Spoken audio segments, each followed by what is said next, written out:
कहानी के पिछले हिस्से में आरिफ अपनी ही कब्र में सांसें लेते हुए जिंदा था, लेकिन जिंदगी अब उसके पास एक लाश सी थी।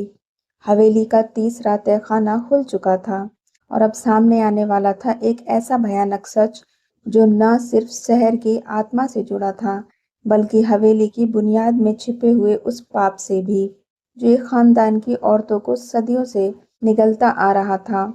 इस पार्ट में कहानी पहुंचेगी अपने आखिरी मोड़ पर, जहां मोहब्बत, मौत और मोक्ष का फैसला होगा। आगे की स्टोरी सुनने से पहले एक रिक्वेस्ट, अगर आपको ये कहानी पसंद आए तो वीडियो को लाइक करें, चैनल को सब्सक्राइब करें और कमेंट्स करें। मैंने शहर के पुराने रिकॉर्ड्स खंगाले। वहाँ शहर के केस की फाइल मिली, लेकिन उसमें कुछ बदला हुआ था। मौत की तारीख 2 बार काटी गई थी।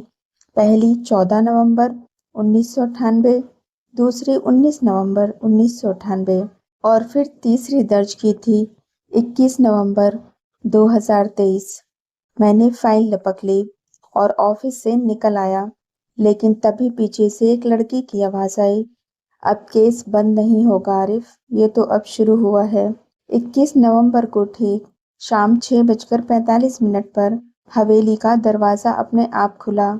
ये वही वक्त था जब पहली बार शहर दिखी थी, लेकिन इस बार वो बोल रही थी, मेरी रूह अब मुकम्मल हो गई है, अब तुम्हारी बारी है। मैंने कहा, तुम्हें मैं समझता हूँ शहर, तुम्हें और किसी ने जलाया था, मैंने नहीं। उसने जवाब दिया, तू वो है जिसने मुझे देखा और फिर भी यूं ही सब छोड़ दिया। मैंने कांपते हाथों से कैमरा उठाया। अब मैं सिर्फ तस्वीर नहीं ले रहा था, मैं उसे हमेशा के लिए कैद कर रहा था। मैंने शहर की तस्वीर ली, कैमरा क्लिक किया और उस पल शहर की रूह चीखी। हवेली जमीन में धंसने लगी और आईने टूटने लगे। सब खत्म हो गया, या शायद शुरू हुआ। जब मेरी आंख खुली, मैं किसी कमरे में नहीं था, मैं जमीन में था, मिट्टी में और एक कब्र के अंदर। लेकिन मेरी सांसें चल रही थीं। किसी ने मेरी कब्र के बाहर एक पत्थर पर लिखा था, आरिफ मिर्जा, जिसकी तस्वीर ने एक रूह को मुकम्मल कर दिया। कब्र की मिट्टी में फंसी सांसें कांप रही थीं। आरिफ के होठ सूखे, जहन सुन्न और दिल बेजान पड़ा था। मगर एक आवाज़ थी जो भीतर बाहर हर कोने में गूंज रही थी, अब तुम मेरी जगह हो। उसकी उंगलियों ने मिट्टी को चीरना शुरू किया। ऊपर अंधेरा नहीं था, एक सुरंग थी। उसकी कब्र से सीधे हवेली के पुराने तहखाने में जा रही थी।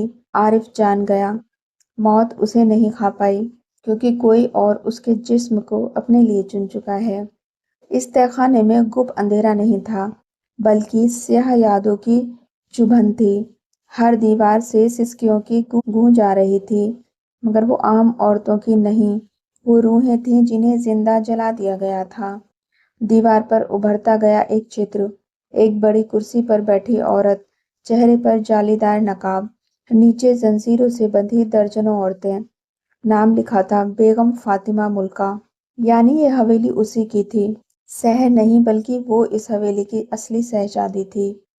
शहर ने कभी हवेली के खिलाफ आवाज उठाई थी, उसने अपने लिए मोहब्बत मांगी, मगर उसे बदचलन कहा गया। बेगम मुल्का ने उसे जिंदा जलवा दिया ताकि हवेली की इज्जत बनी रहे, मगर शहर की रूह उस दिन से हवेली में भटकती रही और हर 100 साल में जब कोई उसकी तस्वीर खींचता वो जाग जाती। अब आरिफ उसकी आखिरी उम्मीद था। इस बार एक और रूह भी जाग चुकी थी, मुल्का की। तीसरे तहखाने की एक दीवार पर सैकड़ों नाम खुदे थे, हर नाम के पीछे मौत की तारीख। नज़्मा 1898, शबीहा 1922, सहर 1998 और आखिरी आरिफ मिर्ज़ा 2023। आरिफ समझ गया कि उसकी तस्वीर सिर्फ एक क्लिक नहीं थी, वो एक कसम थी। अब उसकी आत्मा का हिसाब इस हवेली को देना है। तहखाने के बीचों बीच एक बड़ा आईना रखा था, टूटा मगर उसमें अक्स साफ दिखता। उसने देखा, शहर कैद में है, बेगम मुल्का तख्त पर और वो खुद आधा जिंदा आधा साया। आईने पर खून से लिखा था, अगर किसी और की रूह को मुक्ति देनी है तो खुद को हवेली को सौंप दो। आरिफ ने कैमरा निकाला, اس کیمرے کو جسے وہ کبھی شوق سمجھتا تھا اب اسے قربانی کا اوزار بنانا تھا۔ اس نے خود کی تصویریں کھینچی، کیمرہ کانپ اٹھا، لینس پگھل گیا اور کمرے کی چھت پھٹنے لگی۔ ایک چیخ حویلی سے گونجی، ملکہ کی۔ سحر آزاد ہونے لگی، اس کی روح دھوئیں میں بدل کر حویلی سے باہر اڑ گئی۔ ملکہ چیخی، نہیں، میں پھر اکیلی رہ جاؤں گی، مگر اب دیر ہو چکی تھی۔ تہہ خانہ زمین میں سمانے لگا، حویلی کی چھت ٹوٹی، دیواریں گری، لوگ دور سے آگ کی لپٹیں دیکھ رہے تھے، مگر انہیں پتہ نہیں چلا کہ اندر کون زندہ ہے اور کون مر چکا ہے۔ جب سب کچھ ختم ہوا، صرف ایک پتھر بچا تھا جس پر لکھا تھا، یہاں وہ سویا ہے جس نے محبت کو موت سے بڑا مانا۔ سحر آزاد ہو چکی ہے، مگر حویلی نہیں مٹی۔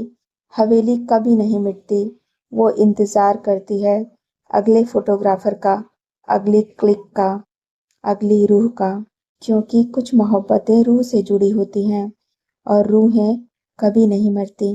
ایسی ہی دلچسپ کہانیاں سننے کے لیے چینل کو سبسکرائب کریں اور ویڈیو کو زیادہ سے زیادہ لائک کریں۔